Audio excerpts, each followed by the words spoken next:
7 से 9 नवंबर जयपुर बनेगा बौद्धिक महाकुंभ की भूमि। जयपुर डायलॉग्स 2025 में एक मंच पर आएंगे वे सभी योद्धा, इतिहासकार, चिंतक, रणनीतिकार और धर्म रक्षक जिनकी आवाज़ है भारत की आत्मा। विष्णु शंकर जैन, गौरव आर्य, नीरज अत्री, संजय दीक्षित, आनंद रंगनाथन, भाऊ तोरसेकर, सुशांत सिन्हा और बहुत सारे आपके पसंदीदा वक्ता जिनसे आप इस कार्यक्रम में भेंट कर सकते हैं। आप भी इस अनोखे उत्सव का हिस्सा बने, रजिस्टर करें और उपस्थित रहें। और यदि आप इस आंदोलन को और शक्तिशाली बनाना चाहते हैं तो हमारे क्राउड फंड में दान दें। QR स्कैन करके आप हमें योगदान दे सकते हैं। रजिस्ट्रेशन लिंक नीचे दिया हुआ है। नमस्ते, आप सभी से अनुरोध है कि कृपया हमारी चैनल को सब्सक्राइब करें, वीडियो को लाइक भी करें। तो गडकरी जी जिन 33 लोगों के साथ बैठे हुए थे और उन 33 लोगों को भारतीय जनता पार्टी और NDA के विरोध में मत दिलवा रहे थे, वो तो सारे के सारे भारतीय जनता पार्टी के साथ खड़े हो गए, NDA के साथ खड़े हो गए, गडकरी जी के सहित, क्योंकि ऐसा कभी था ही नहीं। ये पूरी एक कपोल कल्पना थी क्यू ट्यूबर्स की। जी हाँ, क्यू ट्यूबर्स की। और क्यू ट्यूबर्स क्यू कहाँ से लेते हैं? क्यू ट्यूबर्स की क्यू मिलती है जयराम रमेश से मुख्यतः। वैसे तो सुप्रिया श्रीनेत भी है, लेकिन सुप्रिया श्रीनेत जो है वो भड़भड़िया मानी जाती हैं, उनको कोई गंभीरता से लेता नहीं। लेकिन जयराम रमेश तो बाकायदा क्यू देते हैं, क्यू, CUEQ। और उधर क्यू ट्यूबर्स आपको जानते हैं आप कौन है? कांग्रेस यूट्यूबर्स। तो कांग्रेस का C ले लो और यूट्यूबर्स ऐड कर दो तो हो जाएगा क्यू ट्यूबर्स। तो क्यू ट्यूबर्स ने पूरा भौकाल मचा रखा था कि भाई आप तो बिल्कुल CP राधाकृष्णन तो हार गए, गडकरी जी पलट गए हैं। गडकरी जी पे पता नहीं इनका इतना क्यों विश्वास है, जबकि गडकरी जी बार बार कहते रहे हैं, दूसरे भी कहते रहे हैं कि भाई गडकरी जी कहीं नहीं जाने वाले, गडकरी जी RSS के साथ में जुड़े हुए हैं और भारतीय जनता पार्टी भी RSS से बाहर नहीं जा सकती। तो जो लोग गडकरी की तारीफ़ कर करके गडकरी की ऐसी तैसी करना चाहते हैं, उनको भी निराशा मिली होगी जब आज उन्होंने नरेंद्र मोदी जी का मोहन भागवत की प्रशंसा में इतना बड़ा एक लेख पढ़ा होगा। और मैं ये तो कह सकता हूँ आपको कि ये लेख जो है ये घोस्ट रिटन नहीं है, या मतलब मोदी जी ने किसी दूसरे से नहीं लिखवाया होगा, ये स्वयं ही डिक्टेट किया होगा, क्योंकि उनके पास इतनी प्रतिभा है कि वो स्वयं लेख लिखवा सकते हैं। अपने हाथ से ना भी लिखें तो डिक्टेट कर सकते हैं। आपको ध्यान होगा कि हमने तो अपनी पूरी सर्विस जो है वो डिक्टेशन के माध्यम से ही निकाली है, कोई हाथ से थोड़ी लिखते थे। तो ये पूरा का पूरा गडकरी जी वाला मामला तो हो गया फुस। जिन लोगों को गडकरी जी में बहुत आशा दिखाई दे रही थी, लोगों ने यहाँ तक कह दिया 17 सितंबर को क्या होगा। अरे भाई 17 सितंबर आएगी और चली जाएगी। यदि आपको ये लग रहा है कि साहब 17 सितंबर को 75 साल के होने के बाद में मोदी जी इस्तीफ़ा देने वाले हैं, तो भाई मुझे आपसे बड़ी सहानुभूति है, क्योंकि ये बातें तो सारी स्पष्ट कर ही दी गई हैं। अब समस्या ये हो रही है कि इंडी अलायंस वाले जो हैं वो उठापटक कर रहे हैं, अंदर अंदर मंथन चल रहा है। कुछ लोग ये भी कह रहे हैं, कांग्रेस के भीतर से कह रहे हैं, कांग्रेस के भीतर से इतनी लोगों में शक्ति और इतना साहस तो है नहीं कि वो ज़ोर शोर से कह सकें, लेकिन वो कह रहे हैं कि साहब की ये जो 15 मत हमारे गए हैं, इनकी जिम्मेदारी तय होनी चाहिए, इनका दायित्व निर्धारण होना चाहिए। और ये जो ज़ोर शोर से ये ख़ास तौर से जयराम रमेश जो है वो डींगे हाँक रहे थे, तो जयराम रमेश को हटाया जाना चाहिए, क्योंकि जयराम रमेश बार बार फालतू की बकवास करके और बाद में जो है पूरे इंडी अलायंस की भिंडी कर देते हैं। तो इंडी अलायंस की भिंडी इस बुरी तरह से होगी, इसका किसी को विश्वास था नहीं। और ऊपर से धनखड़ जी का पत्र भी आ जाता है। धनखड़ जी ने नए उपराष्ट्रपति को पत्र लिख के कहा कि आपका उपराष्ट्रपति बनना इस पद के लिए बहुत ही एक गौरवशाली क्षण है और आप इसकी गरिमा को और बढ़ाएंगे। अब बाकी सब तो ठीक था कि गडकरी साहब जो थे उनको जो दायित्व दिया गया था जयराम रमेश की तरफ से, ये काम भी जयराम रमेश की तरफ से ही किया जा रहा था, क्योंकि जयराम रमेश ने ही राहुल गांधी को ये कन्विंस कर दिया। राहुल गांधी का जितना है मादा उतना है, आप जानते हैं कि वो पार्ट टाइम पॉलिटिशियन ही हैं, कभी कभी पॉलिटिक्स कर लेते हैं, ज़्यादातर बाहर घूमते रहते हैं।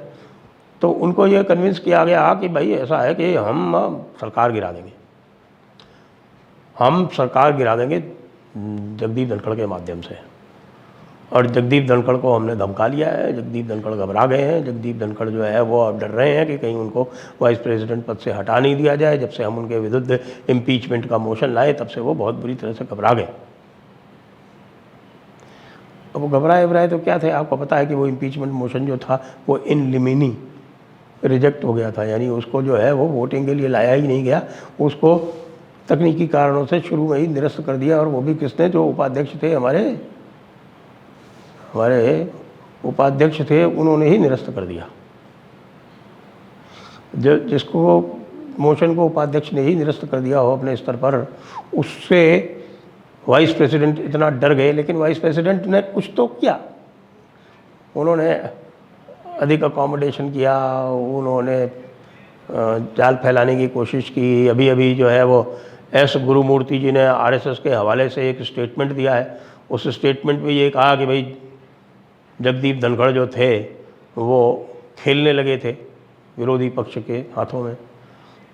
कुछ तो था, जैसा उस समय भी हम लोगों ने इसकी विवेचना की। तो जगदीप धनखड़ जो थे वो राहुल गांधी को नहीं बनाना चाहते थे, वो स्वयं बनना चाहते थे। सही बात तो ये थी, क्योंकि कांग्रेसियों से भी उन्होंने कहा, दूसरों से भी उन्होंने कहा कि भाई ये सरकार मैं गिरा सकता हूँ यदि तुम मेरे ऊपर हाथ रखो, तो ये तुम मेरे ऊपर वजन रखोगे तो मैं जो है ये कार्य सफलतापूर्वक करके और मुझको तुम लोग बाद में प्रधानमंत्री बना देना, क्योंकि राहुल गांधी से ये सरकार चलेगी नहीं। मैं बहुत शातिर हूँ, राहुल गांधी जो है वो इतने शातिर नहीं है, तो मैं सरकार चला पाऊँगा। वो मामला जिस बुरी तरह से फेल हुआ वो आपको सबको पता है, क्योंकि मामला सारा लीक हो गया। जो उसमें उद्योगपति शामिल थे, जिस उद्योगपति के माध्यम से यानी कि अनिल अंबानी के माध्यम से जो सारा कार्य करवाया जा रहा था जगदीप धनखड़ द्वारा, वो भी फेल हो गया। और सबसे बड़ी फेलियर तो ये हुई कि चंद्रबाबू नायडू, जिनको अप्रोच किया गया था, चंद्रबाबू नायडू ने ही सारा मामला लीक कर दिया। मामला तो वहीं से गड़बड़ हुआ ना, कि आपने चंद्रबाबू नायडू के ऊपर प्रेशर डलवाया। कहाँ से? अमेरिका से प्रेशर डलवाया कि साहब कि अमेरिका में इनकी बहुत सारी प्रॉपर्टीज़ है, तो इनको अमेरिका से धमकवाओ कि आप जो है अपनी प्रॉपर्टीज़ की यदि खैरियत चाहते हो तो आपको यहाँ पर कोऑपरेट करना पड़ेगा। हमारे जो डीप स्टेट के जो एजेंट हैं यहाँ पर, यानी कि कांग्रेस पार्टी, उसके साथ में आपको कोऑपरेट करना पड़ेगा। वो सयाना आदमी है, उसको पता है कि भाई उसकी जो मेन थाती है या जो मुख्य उसकी जो संपत्ति है वो आंध्र प्रदेश में है, और वह आंध्र प्रदेश की सत्ता में है। आंध्र प्रदेश की सत्ता यदि उनके पास और 10-15 वर्ष रहेगी तो वो जो उनकी प्रॉपर्टी यूएस में है वैसी 10 प्रॉपर्टी और बना लेंगे। तो उन्होंने इसको सीधे सीधे जाके मोदी जी को बता दिया। नारा लोकेश को चूँकि पहले बुलाया था, नारा लोकेश जो पुत्र हैं चंद्रबाबू नायडू के, उनको पहले बुलाया था हमारे जगदीप जी ने, उसके बाद फिर बुला लिया, उसके बाद फिर उनको भेज दिया मोदी जी के पास में। सारा मामला वहीं से गड़बड़ हो गया।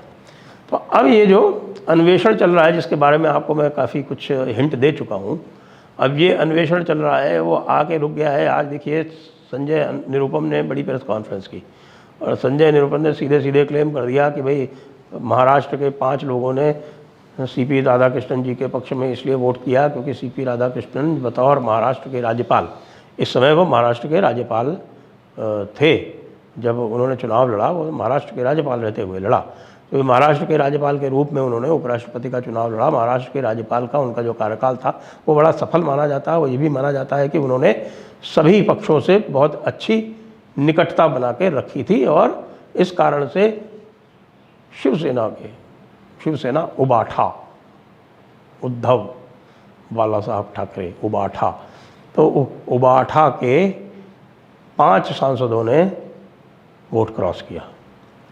तो टोटल वोट क्रॉस हुए कितने, इनको 315 इन्होंने क्लेम किए थे, वैसे तो इनके पास 330 थे, 330 की जगह 15 जो है वो हो गए अमान्य, उसके 15 जो है वो इन्होंने कहा कि हमारे 315 पड़े हैं, क्लेम किया था पूरे के पूरे 100%, और आए 300।